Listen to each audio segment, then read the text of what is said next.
Miles de refugiados se dirigen desde Turquía hacia Europa. Unos 10.000 ya han llegado a la frontera con Grecia o tratan de cruzar el Egeo para llegar a las islas.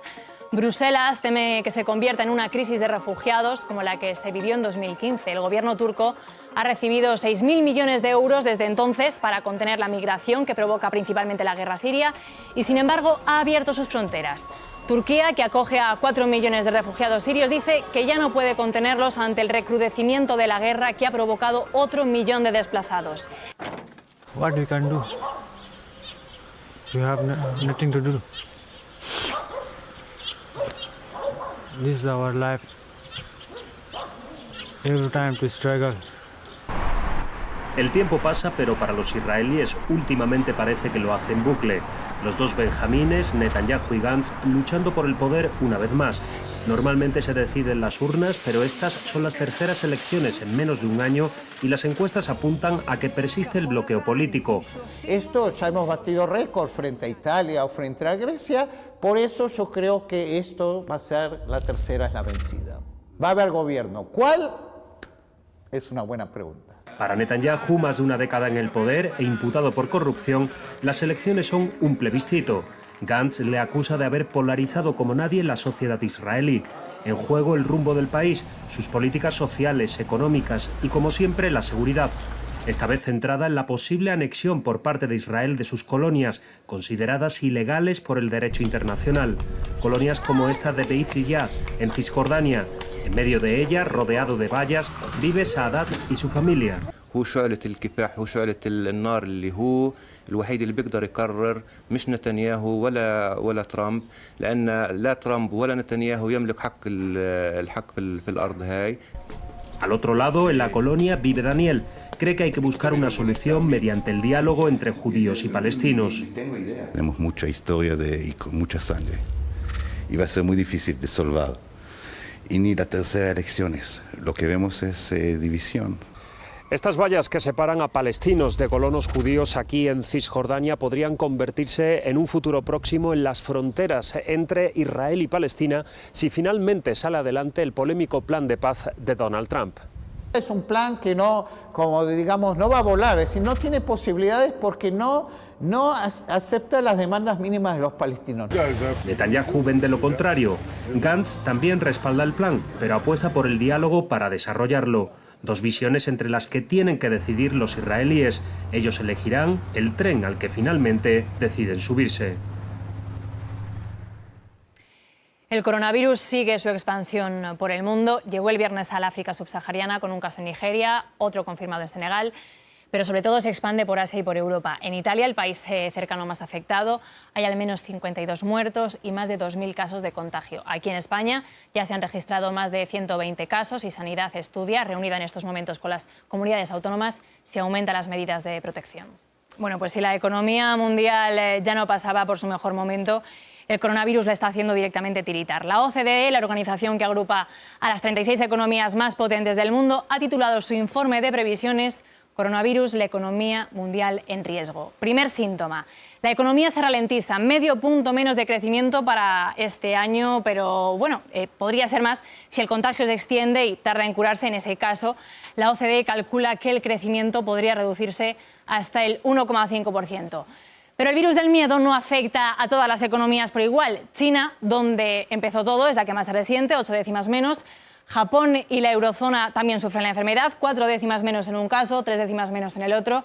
Y bueno, pues con unos crecimientos pobres, la OCDE no descarta que si esto se alarga, se pueda entrar en recesión. Mientras Estados Unidos pierde solo una decimita. Y para evitar los peores pronósticos, la OCDE se atreve a hacer propuestas de dos tipos, unas de carácter social que pasarían por tomar medidas para prevenir la propagación, más medios para los sanitarios y más recursos económicos para las familias vulnerables para amortiguar los efectos de la epidemia. Y en lo económico propone a los gobiernos reducir la presión fiscal a empresas, garantizar la liquidez a los bancos y incrementar el gasto público en caso de que fuera necesario.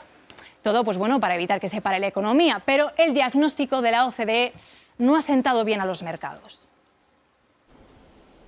Las previsiones negativas de la OCDE han impactado en los mercados, aunque algunos, como el IBEX 35, han conseguido cerrar la jornada en positivo, subiendo un 0,2% después de haber registrado notables pérdidas. Muchos analistas dicen que ya solo los bancos centrales nos pueden salvar de esta gran volatilidad en las bolsas, y algunos inversores se agarran a eso porque ya están dando por sentado una bajada de tipos en Estados Unidos. Quien más se anima hoy es el petróleo, que está subiendo después de tocar sus mínimos desde 2017. La contaminación ha caído en picado en China desde que estalló la epidemia del coronavirus. Mapas elaborados a raíz de los datos obtenidos por satélites de la NASA muestran la polución en Wuhan hace 2 meses y a finales de febrero. En los primeros se aprecian grandes manchas amarillas y marrones que se corresponden a los niveles de dióxido de nitrógeno. En los segundos estos casi han desaparecido. Lo han hecho por completo en Wuhan, donde la actividad económica se paralizó debido a las cuarentenas imperantes en fábricas y empresas. Los datos revelan la magnitud de la batalla contra el coronavirus. China, la fábrica del mundo, trabaja donde lo hace al ralentí. El volcán Merapi entró en erupción el martes en Indonesia. Las autoridades no elevaron el nivel de alerta, pero cerraron temporalmente el aeropuerto internacional de la ciudad de Solo, llamado también Surakarta, a unos 40 kilómetros de distancia. El volcán, uno de los más activos del mundo, proyectó una nube de cenizas de 6.000 metros de altura. El Centro de Prevención de Riesgos Volcánicos y Geológicos prohibió a los habitantes acercarse a menos de 3 kilómetros debido al riesgo de corrientes de lava, nubes ardientes, nubes de gas y proyección de cenizas y rocas. Las cenizas mezcladas con arena proyectadas por la erupción cayeron en un radio de 10 kilómetros. Las autoridades comenzaron la distribución de máscaras en las zonas afectadas. Los residentes siguen haciendo sus actividades diarias. Hacemos un llamado a los pobladores para que se mantengan tranquilos y no sean provocados fácilmente por información engañosa. Además, si está lloviendo, las carreteras estarán resbaladizas, así que tengan cuidado al conducir. Indonesia se encuentra en el cinturón de fuego del Pacífico, donde la fricción de las placas tectónicas provoca frecuentes terremotos y erupciones. La mitad de las playas del mundo podrían desaparecer para el año 2100. Esa sería una de las consecuencias del cambio climático y el aumento del nivel de los océanos, según un estudio publicado el lunes en la revista Nature Climate Change. Inclusive, aunque la humanidad logre reducir de manera eficaz las emisiones de gases de efecto invernadero, que son las responsables del calentamiento global, más de un tercio de los litorales arenosos se encuentran amenazados. Esto daría un gran golpe a las actividades turísticas, pero también a otras funciones vitales. Las playas de arena constituyen a menudo el primer mecanismo de protección contra las tormentas e inundaciones, y sin estas, los impactos de los fenómenos climáticos extremos serían probablemente mucho más fuertes. Australia podría ser el país más duramente afectado, por delante de Canadá, Chile y Estados Unidos, pero México, China, Rusia, Argentina, India y Brasil también se encuentran entre los países en primera línea en cuanto a fragilidad. El Grupo Intergubernamental de Expertos sobre el Cambio Climático de la ONU estimaba en septiembre pasado que en el mejor de los casos los océanos podrían elevarse 50 centímetros para 2100 y en el peor de los escenarios 84 centímetros. Sin embargo, muchos científicos creen que estas hipótesis son conservadoras.